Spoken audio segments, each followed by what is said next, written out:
Obrigado, querido, pelo seu carinho.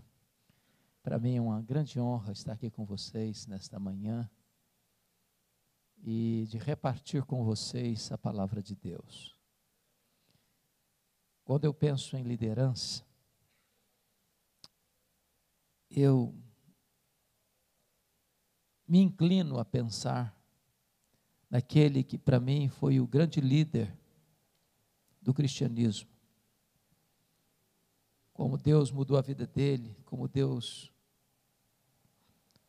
colocou no cadinho, na fornalha, no deserto, como Deus o preparou para o ministério, como Deus usou poderosamente o ministério, como Deus foi glorificado na vida dele. Às vezes nós queremos o bônus da liderança, mas não queremos o ônus da liderança. Às vezes nós queremos as vitórias, mas não queremos as lutas. Às vezes nós queremos pular fases, e não dá para pular fases. Então eu queria repartir com vocês aquilo que arde em meu coração sobre a vida do apóstolo Paulo. E peço a você para abrir sua Bíblia comigo, na última carta que Paulo escreveu, que é a sua carta a Timóteo, a segunda carta a Timóteo. E eu acho que todos vocês, está no capítulo 4, versos 6 a 18, é o texto que vamos ler. 2 Timóteo 4, 6 a 18. Todos vocês têm plena ciência de que essa foi a última carta que Paulo escreveu. Vocês têm plena convicção também que Paulo escreveu esta carta da sua segunda prisão em Roma, quando ele já tinha plena certeza que seria morto. Ele não estava preso como na primeira vez, anos 61, 63, numa prisão quase que domiciliar. Mas agora ele estava numa masmorra, úmida, fria, insalubre. O que estava por trás dessa segunda prisão não eram mais os judeus, por zelo ou ciúmes, mas era o Estado, era Roma, era o imperador. Agora ele não estava mais preso como um apóstolo, ele estava preso como um bandido. Ele diz isso lá nessa carta, capítulo 2, verso 9, como um malfeitor, sendo acusado talvez de um dos mais graves crimes do império, de ser o líder dos incendiários de Roma. Ele escreve essa carta quando a igreja está enfrentando um grande risco, porque muitos, ou diz o texto, que todos os da Ásia o abandonaram. Ligar-se a Paulo era ser acusado de incendiário e era sofrer o risco de ser preso e martirizado. O cristianismo está vivendo um momento de risco, de perigo, de ameaça. Timóteo, pastor de Éfeso, é jovem, é doente, é tímido, e Paulo precisa passar o bastão para ele. E é nesse contexto, irmãos, é que Paulo escreve esta carta. Este é o último capítulo desta carta. Essas são as últimas palavras deste capítulo. Portanto, essas são as últimas palavras de Paulo antes de morrer, registradas na Bíblia. Então vale a pena ouvir o que ele está dizendo. E ele diz assim: quanto a mim, já estou sendo oferecido por libação, e o tempo da minha partida é chegado.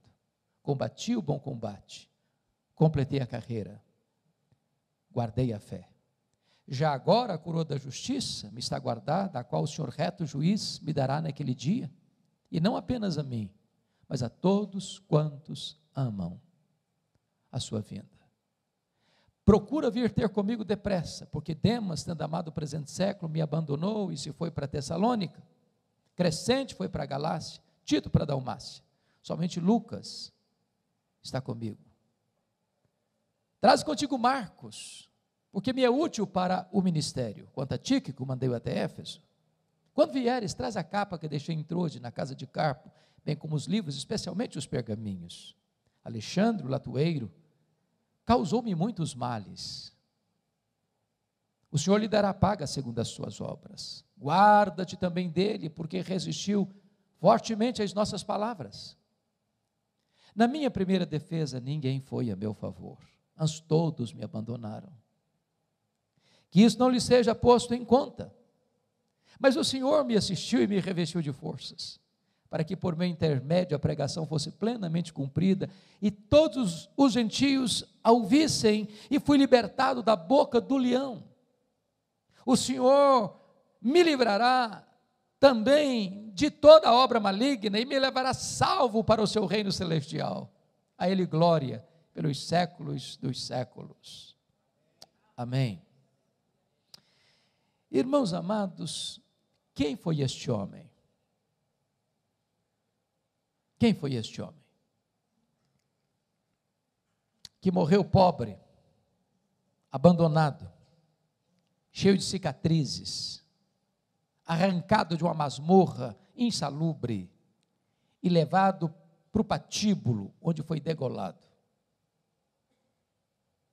Quem foi este homem que de Jerusalém ao Ilírico pregou o evangelho e plantou igrejas nas províncias da Galácia, da Macedônia, da Acaia e da Ásia Menor?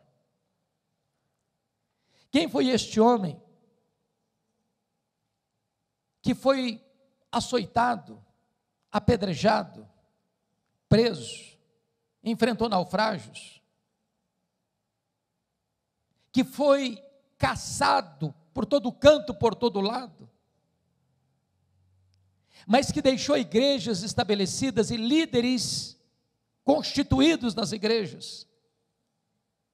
Quem é este homem que hoje é mais influente do que todos os Césares de Roma juntos? Eu gostaria de apresentar este homem para vocês nesta manhã. E peço licença para só voltar nesse texto na conclusão da minha fala. Talvez a primeira revelação que nós temos sobre ele, do ponto de vista cronológico, está lá em Filipenses, capítulo 3, versos 5 e 6, quando diz que ele foi circuncidado ao 8º dia, da linhagem de Israel, da tribo de Benjamim, hebreu de hebreus, quanto à lei, fariseu, quanto ao zelo, perseguidor da igreja. Ele era uma espécie de judeu puro sangue.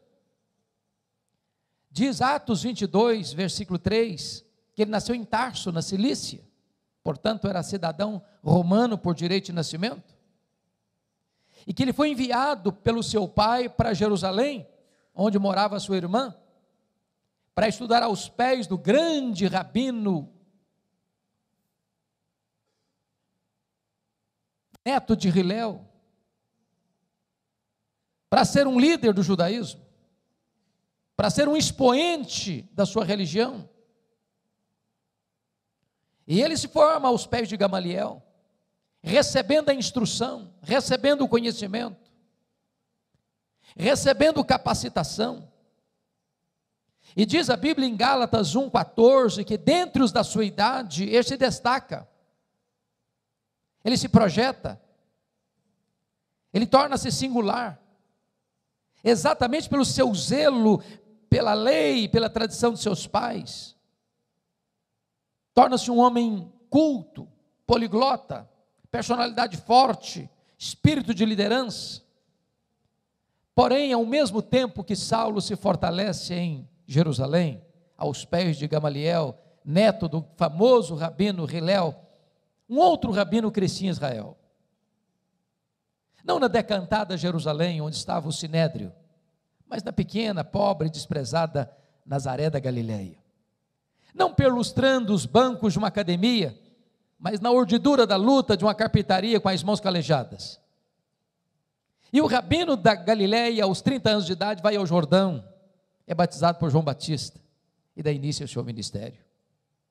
E diz a Bíblia que ele não ensinava como os escribas, mas como quem tem autoridade.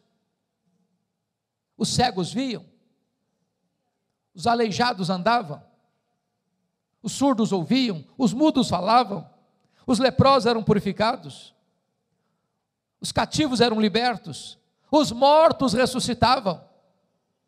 O evangelho era pregado no poder do Espírito Santo. Isso provoca certamente ciúmes por parte do sinédrio. Escalam os fariseus para vigiá-lo, para policiá-lo, para investigá-lo, para buscar uma ocasião oportuna para pegá-lo no contrapé. Acusam-no, prendem-no, crucificam-no, sepultam-no, para alívio do sinédrio. Entretanto, no primeiro dia da semana, uma bomba explode no arraial do inimigo. O túmulo do Rabi da Galileia está aberto, e aberto de dentro para fora. Ele ressuscitou, ele matou a morte, com a sua morte, ao ressuscitar dentre os mortos.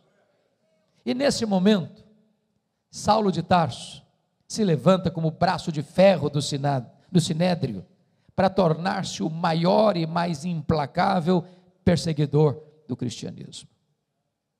E quando eu volto a atenção para o livro de Atos dos Apóstolos, Atos descreve Saulo de duas maneiras. Primeiro, descreve-o como uma fera selvagem. Essa expressão que está em Atos 9:1, respirando ameaças e morte contra os discípulos, e essa palavra no grego é a mesma para uma fera selvagem que salta sobre a sua presa para devorá-la. Ele era uma fera selvagem. Ele mesmo assim se define lá em 1 Timóteo 1,13. Era um blasfemo, insolente e perseguidor. Ele diz em 1 Coríntios 15:9, que nem direito de ser apóstolo tinha, porque ele perseguiu a igreja de Deus, por isso se considerava o menor dos apóstolos. Diz Gálatas 1,13, que ele devastava a igreja de Deus. Diz Atos 8, versículo 3, que ele entrava nas casas e arrastava homens e mulheres para jogá-los na prisão, e assim ele assolava a igreja de Deus. Diz Atos 9, 21, que ele exterminava aqueles que professavam o nome de Jesus em Jerusalém. E você bem sabe que exterminar não é prender, exterminar não é bater, exterminar é matar. Saulo era um assassino, era um sanguinário, era um monstro. Se não vejamos, Atos 22:4, ele disse que perseguiu o caminho até a morte.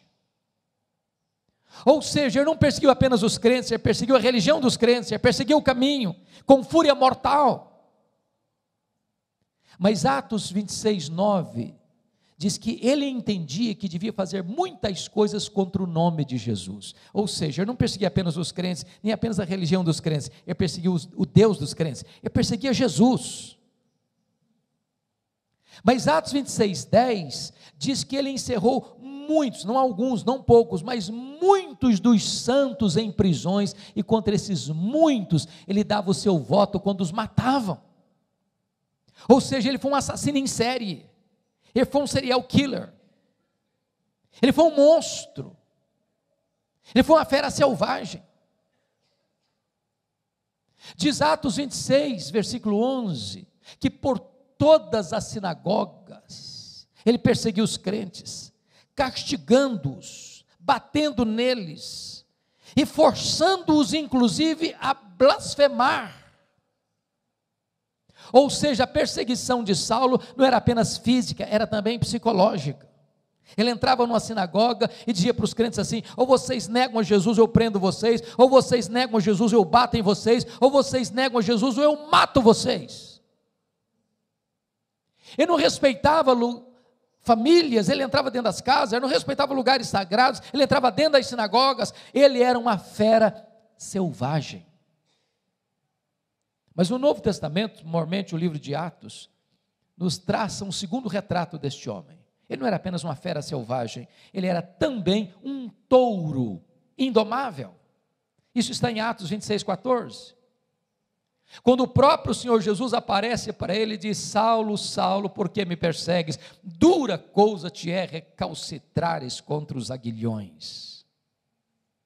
Eu fui criado na região rural e vi muito boi sendo amansado para o trabalho doméstico. E um dos principais instrumentos para amansar um boi bravo é o aguilhão. O aguilhão. Às vezes nós pensamos que o Espírito Santo só começou a trabalhar na vida de Saulo lá no caminho de Damasco. Isso não é verdade, isso não é verdade. Toda vez que Saulo entrava numa casa e arrastava um homem ou uma mulher e jogava na cadeia, toda vez que Saulo entrava numa sinagoga e batia nos crentes e forçava os crentes a blasfemar, e esse crente preferia morrer pela sua fé, a negar a sua fé e apostatar, toda vez que Saulo dava o seu voto para matar um crente porque ele não negava a sua fé, era o Espírito Santo picando a consciência desse homem, era o Espírito Santo ferroando esse touro bravo, mas esse touro bravo não quer ser amansado, até o dia que esse touro bravo está indo para Damasco, respirando ameaças e morte, quando de repente, das alturas, o domador de touro bravos joga esse touro bravo no chão e grita desde o céu: Saulo, Saulo, por que me persegues? Dura coisa te é recalcitrares contra os aguilhões. O touro bravo está caído, o touro bravo está vencido, o maior perseguidor do cristianismo está convertido. Bendito seja Deus. A graça de Deus é irresistível. Fecha-se aqui o primeiro capítulo da sua vida. Abre-se um novo capítulo, a preparação de Saulo para o ministério. E diz a Bíblia que ele é levado da estrada de Damasco para a casa de Judas, na rua direita, em Damasco. E diz Atos 9:13, que Deus aparece para um discípulo em Damasco, chamado Ananias, e diz: vai na rua direita, na casa de Judas, e impõe as mãos sobre Saulo, para que ele seja curado. E Ananias responde para Deus: mas Senhor, eu tenho ouvido falar de tanta gente, quantos males tem feito este homem aos teus santos em Jerusalém? Mas Deus diz: vai, porque ele é para mim um vaso escolhido. Eu enviarei para longe aos gentios, e eu lhe mostrarei o quanto importa sofrer pelo meu nome. Diz a Bíblia que Ananias vai então e impõe as mãos sobre Saulo, e ele é curado da sua cegueira. Está 3 dias orando, jejuando. E quando Ananias impõe as mãos, as escamas caem dos olhos, ele é curado. Diz a Bíblia que ele recebe o Espírito Santo e que ele é batizado. E agora confira comigo aí Atos 9, versículo 20. Logo que ele é curado, logo que ele recebe o Espírito Santo, logo que ele é batizado, diz a Bíblia que ele começa a pregar nas sinagogas de Damasco, afirmando que Jesus é o Filho de Deus. Agora veja o verso 22. Saulo mais e mais se fortalecia, confundindo os judeus, demonstrando que Jesus é o Cristo. E eu pergunto a vocês, há alguma diferença entre o que ele fez no verso 20 para o que ele fez no verso 22? No verso 20 ele afirma que Jesus é o Filho de Deus, mas no verso 22 ele demonstra que Jesus é o Messias, que Jesus é o Cristo. Há uma grande diferença. Demonstrar é provar uma tese detalhada, meticulosa e exaustivamente. A pergunta é: quanto tempo durou entre o que ele fez no verso 20 para o que ele fez no verso 22? Atos não responde essa pergunta. Mas a resposta está em Gálatas capítulo 1, versículos 15 a 18. Diz que quando ele foi convertido lá na estrada de Damasco, ele não subiu para Jerusalém onde estavam os apóstolos, ele não consultou carne e sangue, mas ele partiu para a região da Arábia, e lá ele expendeu 3 anos, quando ele então retorna novamente para Damasco, e então diz o verso 18 de Gálatas 1, é que ele vai para Jerusalém. A pergunta é: o que é que ele ficou fazendo 3 anos na Arábia? E a resposta é: um seminário intensivo com o Senhor Jesus. Se Jesus investiu 3 anos nos apóstolos em Israel, Jesus investe 3 anos em Saulo na Arábia. A teologia que Paulo ensina, ele não a ensina como ensinava as doutrinas do judaísmo, aprendendo numa academia. Ele recebe essa teologia por revelação direta do Senhor Jesus. Nesses 3 anos ele releu o Antigo Testamento e então chega à conclusão que aquele Jesus que ele perseguira de fato é o Messias, e convencido dessa verdade, diz Gálatas 1,17, que ele retorna outra vez para Damasco, e é nessa volta é que se encaixa o verso 22, Saulo mais e mais se fortalecia, confundindo os judeus, demonstrando que Jesus é o Cristo. O que acontece com ele? Os judeus querem matá-lo em Damasco, ele tem que fugir, de forma humilhante, desde um cesto, muralha abaixo, de noite, e ele vai para onde agora? Agora ele vai subir para Jerusalém. Confira aí Atos 9, versículo 26. Eu preciso muito da sua atenção aqui, porque eu quero levantar uma tese agora. E a tese que eu quero levantar é esta. Às vezes nós imaginamos que Saulo foi poderosamente usado por Deus desde a sua conversão, e isso não é um fato. Isso não é um fato. Saulo precisou aprender uma das mais importantes verdades do cristianismo, a doutrina da nova aliança. Verdade essa que ele mesmo vai ensinar mais tarde na sua segunda carta aos Coríntios, capítulo 2, verso 14 em diante, quando ele diz assim: graças, porém, a Deus, que em Cristo sempre nos conduz em triunfo, e por meio de nós manifesta a fragrância do seu conhecimento, tanto nos que são salvos, como nos que se perdem. Para uns cheiro de vida, para outros aroma de morte, para a morte. Mas quem, porém, é suficiente para essas coisas? A resposta fica no ar, no capítulo 2, verso 16, segundo aos Coríntios, e só é dada em 2 Coríntios, capítulo 3, quando diz: a nossa suficiência vem de Deus. A tese que eu quero levantar é essa: quando Saulo sobe aqui para Jerusalém, ele não está governado pela nova aliança, ele ainda está governado pela velha aliança. E eu explico. O que é a velha aliança? Quando Moisés recebe as tábuas da lei, lá no Sinai, o povo de Israel disse assim para ele: tudo que o Senhor falou, nós faremos. E eu pergunto a vocês: fizeram? Não, não fizeram. E por que não fizeram? Faltou-lhes sinceridade? Não, faltou-lhes poder. O lema da velha aliança é: tudo depende de mim, nada depende de Deus. Pois o lema da nova aliança é: tudo depende de Deus, nada depende de mim. Quando Saulo sobe para Jerusalém, ele vai governado pela velha aliança por uma razão muito simples. Ele imagina que ele vai ser o grande líder da igreja em Jerusalém. Ele imagina que ele é o homem estratégico para alavancar o crescimento da igreja em Jerusalém. Ele imagina que ele é o homem que tem o melhor currículo, que tem o melhor preparo, que tem o melhor performance. E ele tinha motivos para pensar isso. Primeiro, porque os apóstolos de Jesus eram galileus. E você bem sabe que em Jerusalém, na Judéia, os galileus eram tidos como gente de segunda classe. Era chamada de Galileia dos gentios. Tanto é fato que quando aconteceu o Pentecostes, e vocês se lembram disso, a multidão se ajunta, e 3 coisas aconteceram. Primeiro, ceticismo. O que quer isso dizer? Segundo, preconceito. Esquece, são galileus. Terceiro, zombaria, estão bêbados. Saulo pensou: esses homens galileus aqui em Jerusalém não vão conseguir nada. Segundo motivo, os apóstolos eram iletrados, diz a Bíblia. Jerusalém era a capital intelectual da teologia. Lá estavam os escribas, lá estavam os doutores, lá estavam os fariseus, lá estava o sinédrio. Ele pensou: além de galileus são incultos, aqui em Jerusalém não vai dar certo, não vai funcionar. Ele, Saulo, conhecia Jerusalém. Ele perseguiu a igreja em Jerusalém.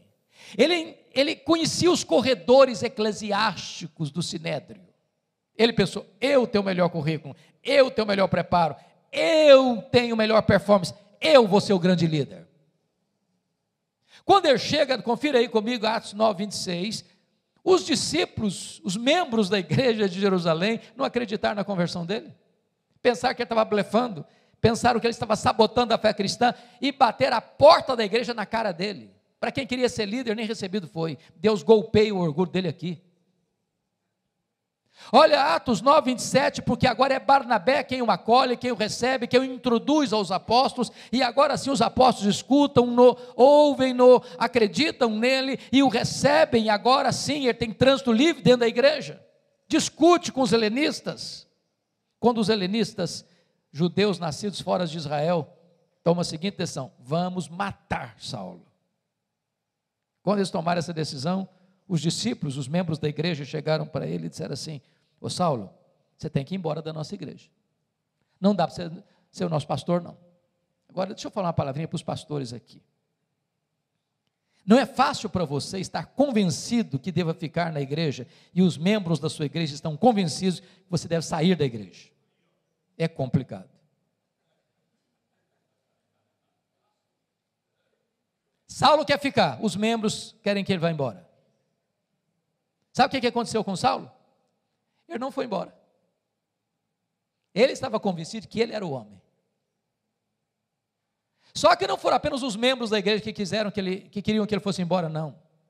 Está escrito lá em Atos 22, 17 a 19, que o próprio Deus apareceu para ele e disse: vai embora. Ô irmãos, aí não tem mais opção aí. Você ser mandado embora da igreja pela liderança da igreja é uma coisa, pelos membros da igreja é outra coisa. Agora, ser mandado embora da igreja pelo próprio Deus, parece que não sobra opção mais. Sabe o que aconteceu com ele? Ele não foi embora, não foi. Olha aí o versículo 18, 22, 18, ele começa a razoar com Deus, ele começa a discutir com Deus, ele começa a argumentar com Deus: mas Senhor, eu persegui a igreja aqui. Quando se matou Estevão, tua testemunha estava presente, consentia nisso, até guardei as festas daqueles que o apedrejaram. Sabe o que ele está dizendo para Deus? Ô Deus, o senhor pensa melhor, o senhor pensa direito, o senhor não pode cometer esse erro estratégico. Essa igreja sem a minha liderança aqui não vai para frente não. Eu sou o cara, eu tenho o melhor currículo, eu tenho o melhor preparo, aqui tem que funcionar ao redor da minha pessoa. Eu sou insubstituível. Sabe o que aconteceu? Deus não mudou. Foi Saulo quem teve que mudar e mudar-se. Deus disse: vai! Vaza! Sabe o que aconteceu com ele? Ele não foi. Não foi. Volta a sua atenção para Atos 9:30, por favor. Diz o texto que os discípulos o levaram até Cesareia. Preste bem atenção, ele não foi, ele foi levado. Ele não saiu, saíram com ele. Ele saiu de Jerusalém como Ló saiu de Sodoma, a reboque. E de Cesareia mandaram-no para onde mesmo? Para Tarso. Sabe onde é Tarso? O lugar que ele nasceu. Sabe o que Deus está dizendo para esse cara que acha-se insubstituível? Meu filho, se você pensa que eu preciso de você, é você quem precisa de mim. Então arruma as malas e volta para casa. Sabe quanto tempo Saulo ficou em casa, no anonimato, no banho-maria, longe dos holofotes? Mais de 10 anos. Para quem queria ser líder. Sabe por quê? Porque antes de Deus trabalhar através de você, Deus trabalha em você.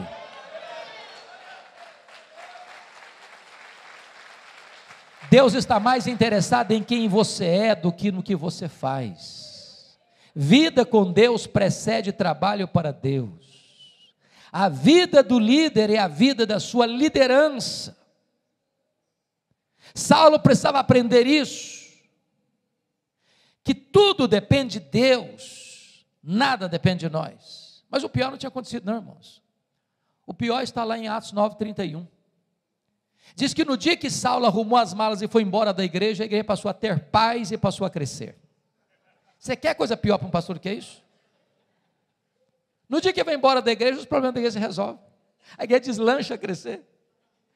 Para alguém que achava que ele era insubstituível. Pois bem, amados, passaram-se vários anos, diz Atos 11:25, que acontece um avivamento em Antioquia. A igreja manda para lá Barnabé, Barnabé se alegra em ver a graça de Deus, lembrou-se de Saulo, foi lá em Tarso de Saulo, eu preciso de você, vamos comigo para Antioquia. E eles ensinam uma multidão de discípulos. Quando Atos 13, 1 a 3 diz que, estando a igreja reunida, orando e jejuando, o Espírito Santo disse: separai-me agora a Barnabé e a Saulo para a obra a que os tenho chamado. Prestem bem atenção, aqui o Espírito Santo mandou separar. Não foi Saulo e Barnabé, foi Barnabé e Saulo. Você já foi reserva alguma vez? Já andou na sombra de alguém alguma vez? Saulo não era o líder, ele era o liderado. Deus ainda estava trabalhando nele para depois trabalhar através dele. Diz a Bíblia que João Marcos, auxiliar dos dois missionários, acompanha os dois, e ele chega em Pafos. O procônsul Sérgio Paulo se interessa em ouvir o evangelho, mas o seu mágico de tiracolo, Elimas, tenta impedi-lo, porque se o procônsul se convertesse, o mágico perdia o emprego.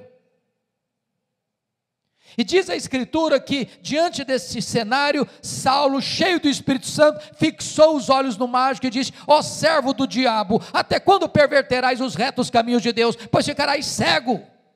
O mágico fica cego, os olhos espirituais do procônsul são abertos, é convertido a Cristo, e a partir desse momento, Saulo deixa de usar o seu nome judaico Saulo, e passa a usar o seu nome romano Paulo, e a partir daí ele se torna o maior líder do cristianismo. Por quê? Porque aprendeu uma lição: tudo depende de Deus, nada depende de mim.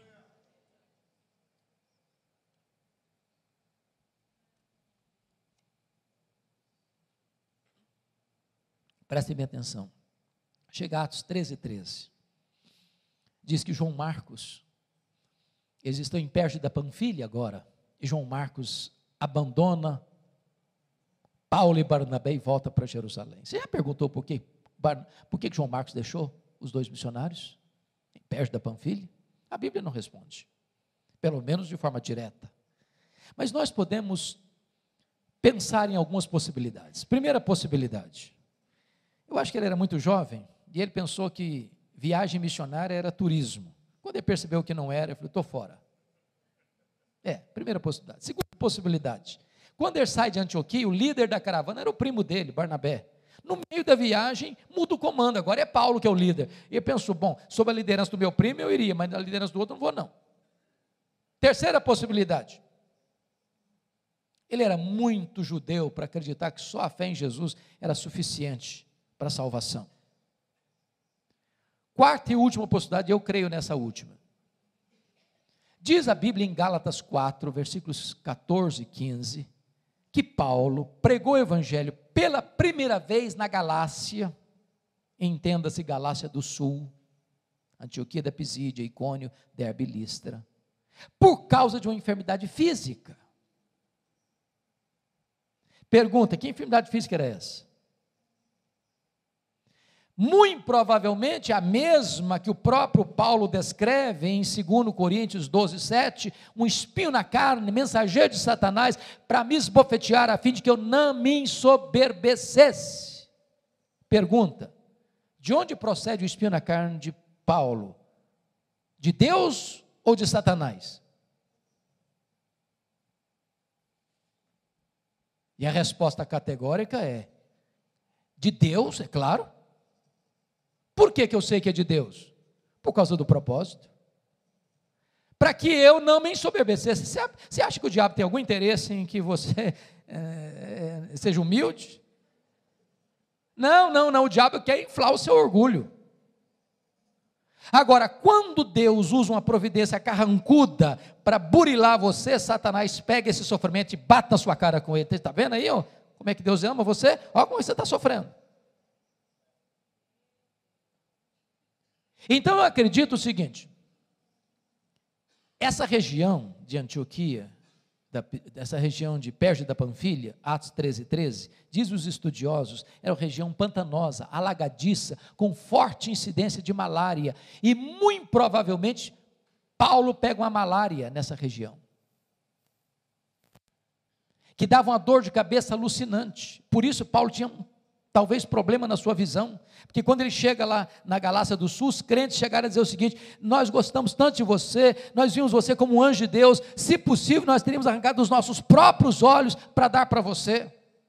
É por isso que Paulo usava talvez um amanuense para escrever suas cartas, e quando ele estava terminando a carta, ele tomava a caneta, a pena, e escrevia: vezes com que grandes letras eu vos escrevo. Talvez seja por isso que quando ele estava lá no Sinédrio, e o sumo sacerdote mandou esbofeteá-lo, ele chamou-o de parede branqueada, porque talvez enxergasse meio lusco-fusco. O certo é, que João Marcos deve ter pensado assim: eu estou muito jovem para ficar doente, vou voltar para a casa da minha mãe. Bom, então diz a Bíblia que Barnabé, ou agora Paulo e Barnabé, sobem as montanhas do Cáucaso, vão lá para a Galácia do Sul e começam a pregar. Antioquia da Pisídia, Icônia, Derbe e Listra, com lutas, com lágrimas, com sangue, mas deixam a obra de Deus estabelecida. Entenda uma coisa: a bênção de Deus no seu ministério não significa que você não terá oposição no seu ministério. Luta no ministério não é sinal da ausência da bênção do eterno. O crescimento da igreja virá acompanhado de forte oposição de Satanás e do mundo. Paulo é apedrejado, mas igrejas são plantadas, liderança é estabelecida. E diz agora Atos 14, verso 27, que agora ele retorna à igreja enviadora, a igreja de Antioquia, e diz lá que reunida a igreja, relataram quantas coisas fizera Deus, e como Deus abrira a porta do evangelho aos gentios. Nota de rodapé: tem espaço para testemunho na igreja, mas não tem espaço para projeção humana na igreja. Não relataram quantas coisas fizeram eles, relataram quantas coisas fizera Deus. Quem faz a obra é Deus, nós somos apenas os instrumentos. Nunca queira os holofotes para você, nunca tente roubar a glória que só pertence a Deus. Deus não divide a sua glória com ninguém. Agora preste atenção: quando a igreja avança, a oposição cresce. Porque Atos 15:1 diz que os membros da seita dos fariseus desceram de Jerusalém e disseram para os crentes gentios assim: se vocês não se circuncidarem, se vocês não guardarem a lei de Moisés, vocês não poderão ser salvos. Essa teologia não está boa. Está dizendo o seguinte: sua fé em Jesus não é suficiente, o sacrifício de Cristo não foi eficaz, é preciso complementar a obra de Cristo com as obras da lei. Isso não é evangelho, isso é outro evangelho, isso é um falso evangelho. Não dá para fazer obra missionária, essa teologia não está boa, prestem bem atenção nisso. Quando a teologia não está boa, quanto mais se prega, pior fica. Então diz a Bíblia que Paulo não vai avançar na obra missionária antes de resolver o problema doutrinário. Então o concílio é reunido, as discussões são feitas, a decisão é tomada, a decisão é escrita, uma comissão é nomeada para ler esse documento resolvido lá naquele concílio, nas igrejas gentílicas, que só a fé em Cristo é suficiente, e acabou. A obra de Cristo na cruz foi perfeita, foi final, foi completa, foi cabal. Eu e você, a igreja não pode acrescentar mais nada à obra plena que Cristo realizou na cruz. Agora está resolvido o problema doutrinário? Vamos voltar. Aí Atos 15:36, Paulo chega para Barnabé e diz: aí Barnabé, vamos voltar, filho? Vamos sim, Paulo, só um detalhe: o meu primo João Marcos quer voltar com a gente. Aí diz a Bíblia que Paulo radicalizou e disse: não, comigo ele não vai não. Eu não acho justo levarmos aquele que nos abandonou desde perto da Panfilha. Comigo esse menino não vai. Ele não serve para ser meu companheiro de viagem. Eu não quero esse rapaz na minha companhia para fazer a obra de Deus. Comigo ele não vai. Prestem atenção que Paulo está sendo radical. Nota de rodapé de novo. Os líderes da igreja não deviam brigar, mas às vezes brigam. Os líderes da igreja não deviam ter desavença um com o outro, mas às vezes tem. Mas deixa eu dizer uma coisa para você: mesmo quando os líderes brigam, a obra de Deus não pode ser frustrada, o plano de Deus não pode ser frustrado. Agora, em vez de uma caravana, tem duas. A Bíblia diz que Paulo pega Silas, profeta de Jerusalém, Barnabé investe no seu primo João Marcos, vai para Chipre. E a obra de Deus continua, a despeito de nós. Apesar de nós, a obra de Deus continua. A obra de Deus acompanha a estada de Paulo, e ele quer entrar na Ásia, o Espírito de Deus o impede de entrar na Ásia, e ele escuta a voz de um varão macedônio: passa a Macedônia e ajuda-nos, e ele entra na Macedônia. Glória a Deus, porque o Ocidente é alcançado pela luz do Evangelho. Você deve agradecer a Deus por essa direção missionária. Mas preste atenção aqui, a direção quem dá é Deus, mas quem escolhe os melhores métodos somos nós. Leia atentamente o livro de Atos e você vai ver que Paulo só se fixou em cidades estratégicas. Filipos era colônia romana, Tessalônica era a capital da Macedônia, Bereia era a importante cidade da Macedônia, Atenas era a capital intelectual do mundo, Corinto era a capital da Caia, Éfeso era a capital da Ásia Menor.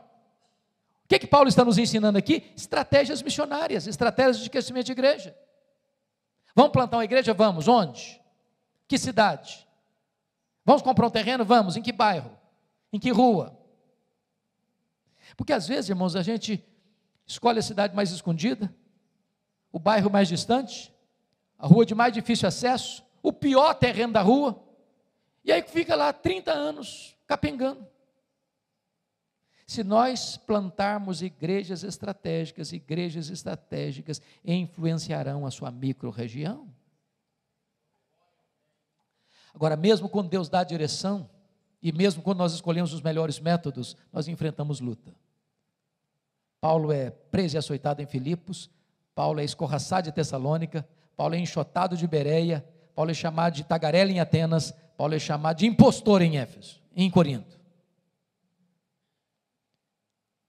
Mas de Corinto ele escreve as suas 2 cartas aos Tessalonicenses, porque a primeira carta já escreveram em Antioquia da Síria, a carta aos Gálatas. E agora ele vai para Éfeso, 3 anos, a terceira viagem missionária, capital da Ásia Menor, cidade com mais de 300 mil habitantes, onde tem uma das 7 maravilhas do mundo antigo, o templo de Diana. Uma cidade fortemente idólatra, uma cidade fortemente marcada pelo ocultismo, e para mim é um dos maiores milagres do cristianismo, que Paulo passa 3 anos nessa cidade, sem rádio, sem televisão, sem jornal, sem Bíblia impressa, sem zap zap, e ele impacta a cidade, a ponto da idolatria recuar, a ponto das pessoas feiticeiras queimarem os seus livros de magia em praça pública, a ponto da palavra de Deus prevalecer. Nesses 3 anos, Paulo planta igreja em toda a região, Esmirna, Pérgamo, Tiatira, Sardes, Filadélfia, Laodiceia, Hierápolis, Colossos. Um milagre, um avivamento espiritual, pelo poder do Espírito Santo de Deus. Não de forma fácil, ele diz: eu enfrentei feras, eu enfrentei lutas maiores do que minhas forças, mas a despeito das lutas, a obra de Deus avança. Agora ele está saindo de Éfeso. Por que ele está saindo de Éfeso? Ele está indo para Jerusalém levar uma oferta para os pobres da Judeia. Por que isso? Gálatas 2,10 diz que ele assumiu um compromisso com os líderes da igreja, de ir para os gentios, mas não se esquecer dos pobres. Diz Atos 18:2, que no tempo de Cláudio, o imperador, houve uma grande fome no mundo, e Cláudio, por isso, expulsa os judeus de Roma, e esses judeus retornam agora para a Judeia, sem casa, sem propriedade, sem lavoura, e estão passando necessidades, e Paulo faz uma grande coleta nas igrejas gentílicas, para levar para os pobres da Judeia, querendo costurar, não apenas cuidado do ponto de vista físico, material, mas também de costurar a unidade espiritual de igrejas gentílicas e a igreja judaica.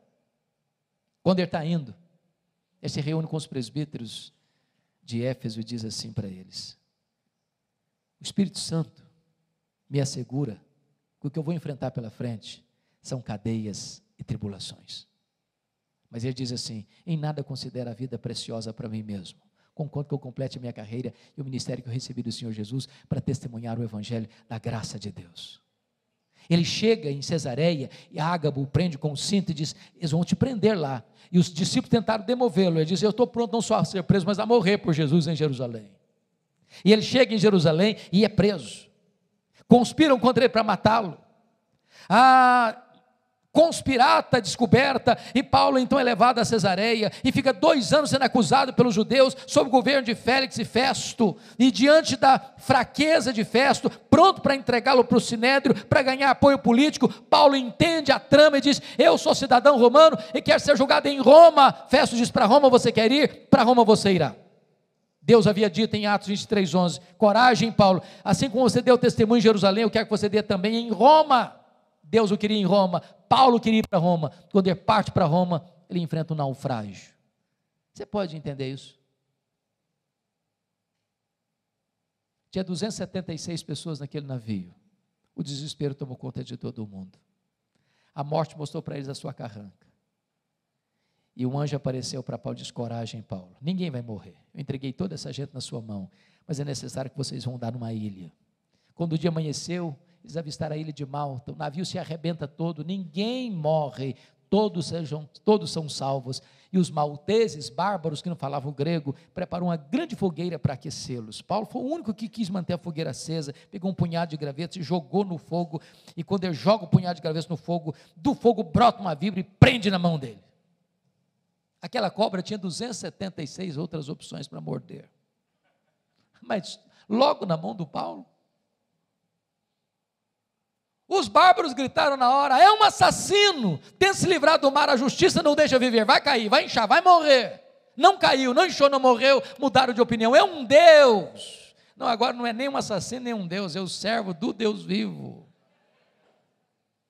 Quando você lê Atos, você vai notar que não foi a tempestade que o levou para Malta, foi a mão da providência divina. Porque o pai do prefeito estava doente, ele orou por ele, ele foi curado, os demais enfermos vieram, ele orou por eles, eles foram curados, e agora Paulo passa os 3 meses de inverno rigoroso ali, e os malteses o mandam para Roma com todas as suas necessidades supridas. Quando ele chega em Roma, fica 2 anos preso, e ele escreve aos Filipenses 1:12 assim: meus irmãos, eu quero que vocês saibam que as coisas que me aconteceram tem antes contribuído para o progresso do Evangelho. Que coisas são essas, Paulo, que você está falando, que aconteceram para você? Eu podia resumir para nós assim: olha, eu fui perseguido em Damasco, eu fui rejeitado em Jerusalém, fui esquecido em Tarso, eu fui apedrejado em Listra, fui preso e açoitado em Filipos, fui escorraçado em Tessalônica, eu fui enxotado de Bereia, fui chamado de tagarela em Atenas, eu fui chamado de impostor em Corinto, eu enfrentei feras em Éfeso, eu fui preso em Jerusalém, eu fui acusado em Cesareia, eu enfrentei um naufrágio para Roma, eu fui picado por uma cobra em Malta, eu cheguei em Roma preso e algemado, mas eu quero que vocês saibam que as coisas que me aconteceram têm antes contribuído para o progresso do Evangelho. Esse homem não crê em acaso, esse homem não crê em sorte, esse homem não crê em olho gordo, esse homem não tem medo de sexta-feira 13, esse homem sabe que a mão de Deus dirige o seu destino. Porque ele estava preso em Roma, diz ele em Filipenses 1, 3 coisas aconteceram. Primeira coisa, a igreja foi mais encorajada a pregar. Quando viram Paulo preso, algemado, trabalhando mais do que eles se mexeram. Isso levou Ray Stedman, de saudosa memória, fazer uma declaração insólita. Ele diz assim: um dos mais eficazes métodos de crescimento de igreja, eu não gosto muito desse método, é o seguinte: bote os pastores na cadeia e a igreja crescerá. Segunda coisa, porque Paulo estava preso, ele diz: toda a guarda pretoriana tomou conhecimento das minhas cadeias em Cristo. Sabe o que está acontecendo aqui? Paulo ficou 2 anos preso. Ele era prisioneiro de César, sob a égide do imperador, dentro do palácio do imperador. Tinha que ficar um soldado preso com ele, algemado com ele, todo dia, 3 turnos por dia. E lá estava a guarda pretoriana. Sabe o que era a guarda pretoriana? Era a guarda de elite do imperador. Eram os soldados da mais alta patente do império. Eram 16 mil soldados de escol, algemado com Paulo, todo dia em rodízio. O que Paulo fez com eles? Evangelho neles, evangelho neles, evangelho neles, evangelho neles. Depois de 2 anos, toda a guarda pretoriana estava evangelizada. Se Paulo estivesse solto, ele jamais teria acesso àquele grupo de elite do império, de gente que trafegava pelo corredor do palácio, que tinha influência política no império. Irmãos, Deus não cochila, Deus não dorme, Deus não usa rascunho nos seus planos, Deus não precisa fazer upgrade nos seus propósitos. O plano de Deus é perfeito, louvado seja Deus. Terceiro, porque Paulo estava preso, ele não podia visitar as igrejas. O que é que ele fez? Começou a escrever cartas, as cartas da primeira prisão, Efésios, Filipenses, Colossenses, Filemão. Se Paulo estivesse solto, talvez nós não teríamos essas joias na nossa Bíblia. Quando você pensa que a sua vida está de ponta cabeça, Deus está escrevendo o capítulo mais emocionante da sua história. Dessa primeira prisão, Paulo pediu para sair, Paulo orou para sair, e Paulo saiu, mas não saiu para se aposentar, não saiu para vestir um pijama, não saiu para deitar numa cadeira de balanço, porque não tem aposentadoria no reino de Deus. Enquanto tiver um fiapo de vida e um fôlego nos seus pulmões, você precisa fazer a obra de Deus. Ele saiu para fazer a 4ª viagem missionária, ele deixou Tito em Creta, deixou Timóteo em Éfeso, ele passou por Nicópolis, e eu creio firmemente nisso, ele foi à Espanha, como alguns escritores bem pontuam, como era seu propósito. Só, irmãos, que a política do mundo está mudando. Nesse interregno, vale dizer que ele escreveu 2 cartas, 1 Timóteo e Tito. Mas acontece um fato triste, dramático, terrível, no dia 17 de julho do ano 64. A cidade de Roma é incendiada, 70% da cidade destruída. Dos 14 bairros da cidade, 10 foram devorados pelas chamas. 7 noites, 6 dias de incêndio, 17 de julho a 24 de julho. Os historiadores dizem que foi o próprio imperador Nero que subiu vestido de ator para o alto da torre de Mecenas, assistindo de lá o espetáculo das chamas. Quando o incêndio acabou, os 4 bairros restantes que não foram devorados pelas chamas eram densamente povoados por judeus e cristãos. Isso deu a Nero um álibi para botar a culpa do incêndio nos crentes. Começa um massacre. Os crentes são crucificados, são queimados vivos, são jogados às feras, são mortos à paulada, são afogados. Um banho de sangue. E nesse momento, Paulo está solto como o maior líder do cristianismo. Ele é procurado, ele é caçado, ele é preso. Talvez em Trode, na casa de Carpo. Não deu prazo de pegar os livros, nem os pergaminhos, nem a sua capa. E agora ele é jogado numa masmorra escura, úmida, fria, insalubre, de onde as pessoas saíam leprosas, ou para o martírio. E é dessa prisão é que ele escreve a sua última carta, 2 Timóteo. E agora eu peço que você abra no texto que nós lemos lá no começo, para nós encerrarmos.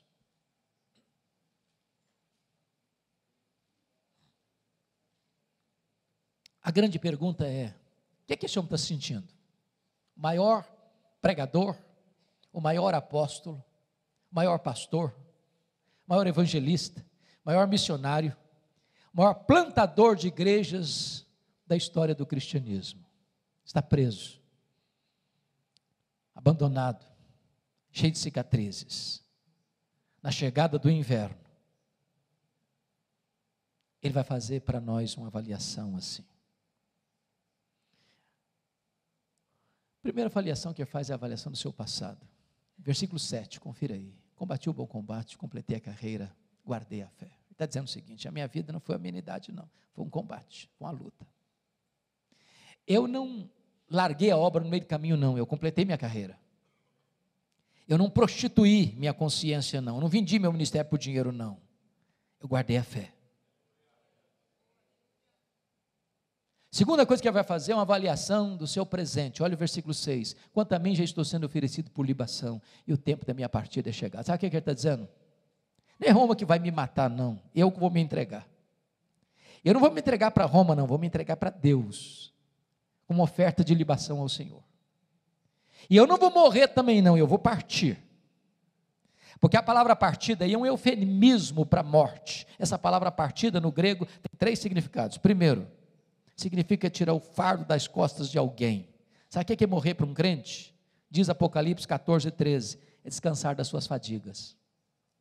Segundo significado, é desatar um bote para atravessar o rio. Sabe o que significa morrer para um crente? É fazer a sua última viagem rumo à pátria celestial.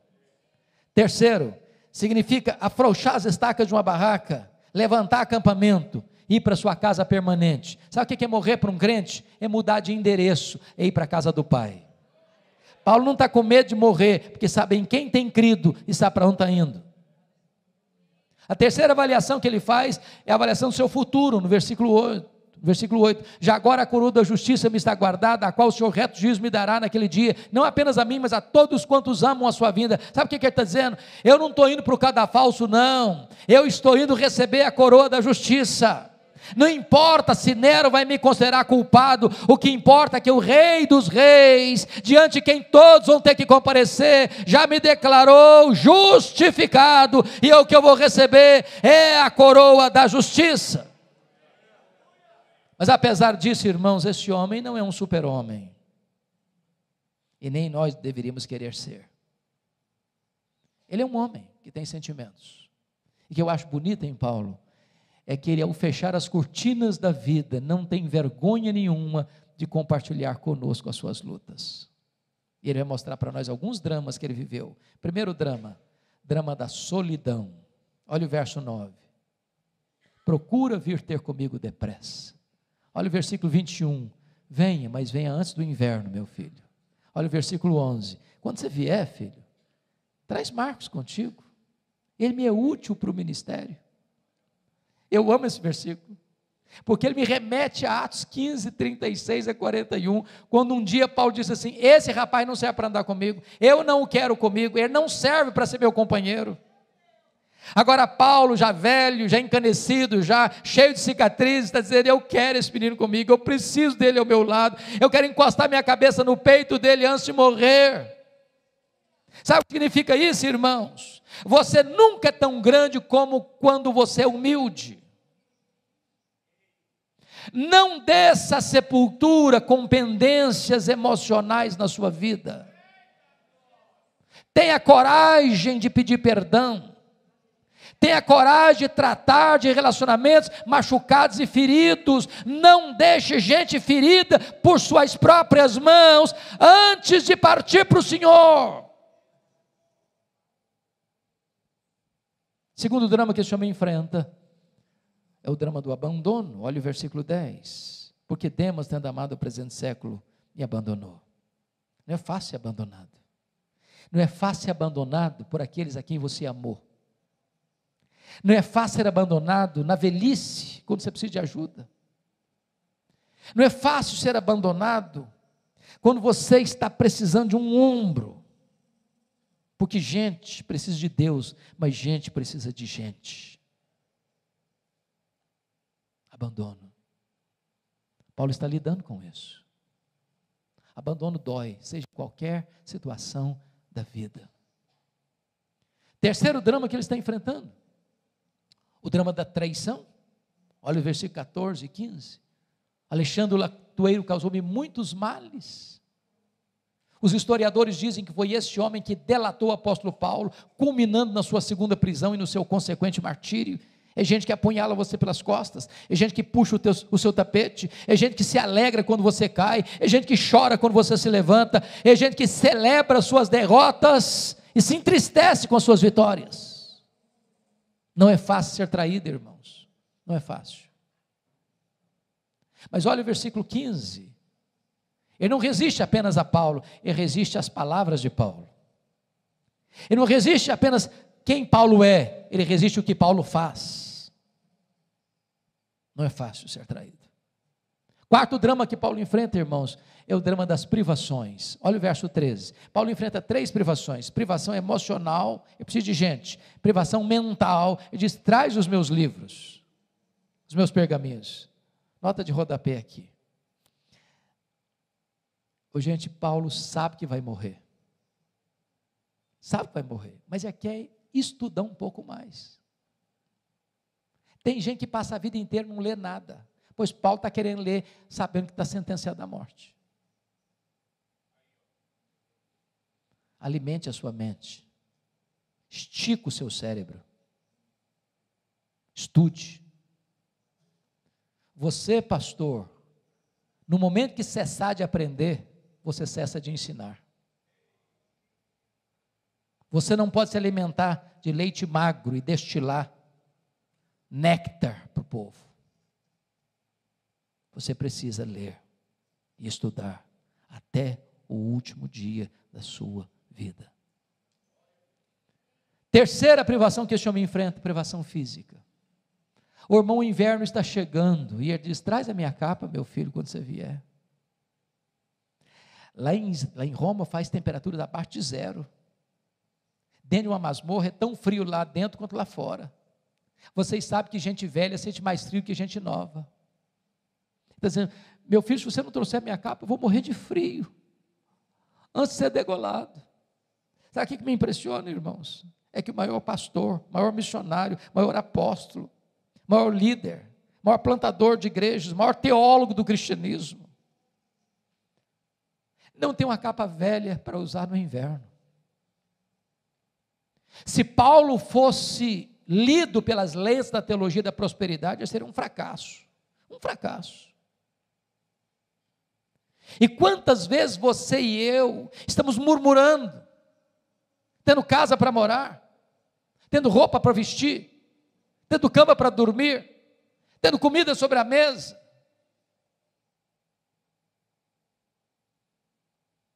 Mas a última prova que Paulo enfrenta, irmãos, está no versículo 16. O último dilema está no versículo 16, é o problema da ingratidão. Na minha primeira defesa, ninguém foi a meu favor.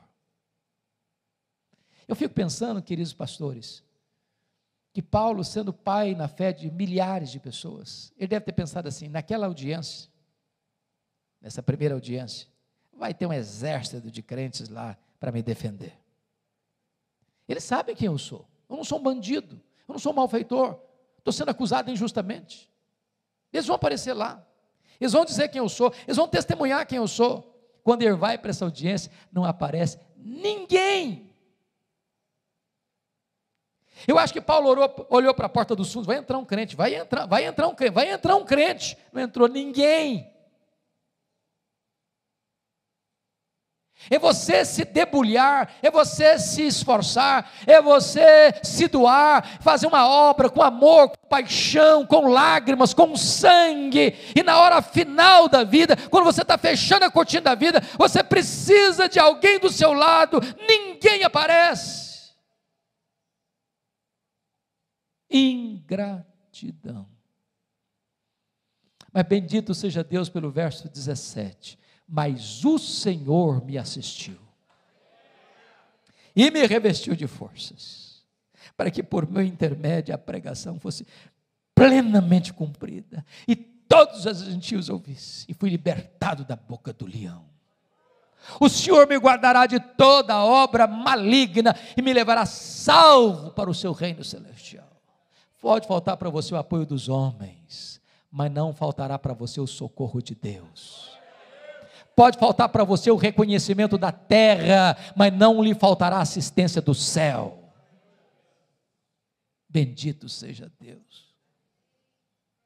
A nossa recompensa não está aqui.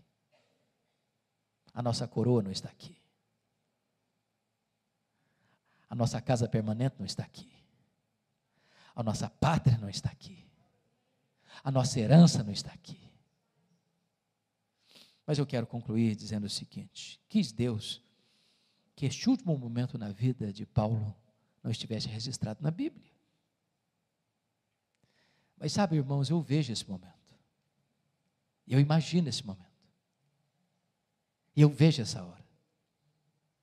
Houve um dia em que um carcereiro, homem rude, cruel, insensível, recebe em sua mesa um pedaço de couro, contando o nome de um prisioneiro que deveria ser executado naquele dia. Eu vejo esse homem se levantando da sua cadeira, pegando um pesado molho de chaves numa mão, uma tocha na outra mão, E percorrendo aquele corredor escuro, sombrio, gelado, eu vejo esse homem abrindo uma pesada porta de ferro. Eu vejo esse homem entrando naquela masmorra escura e insalubre, com aquela tocha na mão. Eu vejo esse homem gritando: prisioneiro Paulo, prisioneiro Paulo, prisioneiro Paulo. E lá no fundo, o velho responde: sou eu estou aqui.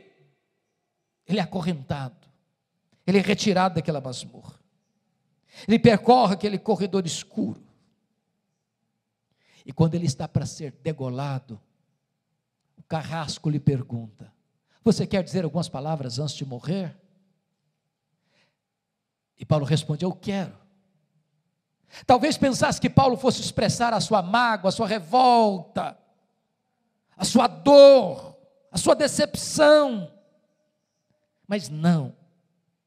O velho apóstolo levanta as mãos para os céus e diz a ele: ao Senhor Jesus, glória pelos séculos dos séculos. Amém. Bota a cabeça no cepo. A espada de Roma tosa-lhe a cabeça. Corpo para um lado, cabeça para o outro. Tombou na terra como um mártir, foi recebido no céu como um príncipe. Este homem que diz para você e para mim: sede meus imitadores, como eu sou de Cristo. Que Deus nos ajude a viver este cristianismo maiúsculo, superlativo e viril, para vivermos para Jesus e para morrermos por Ele. Que Ele nos abençoe.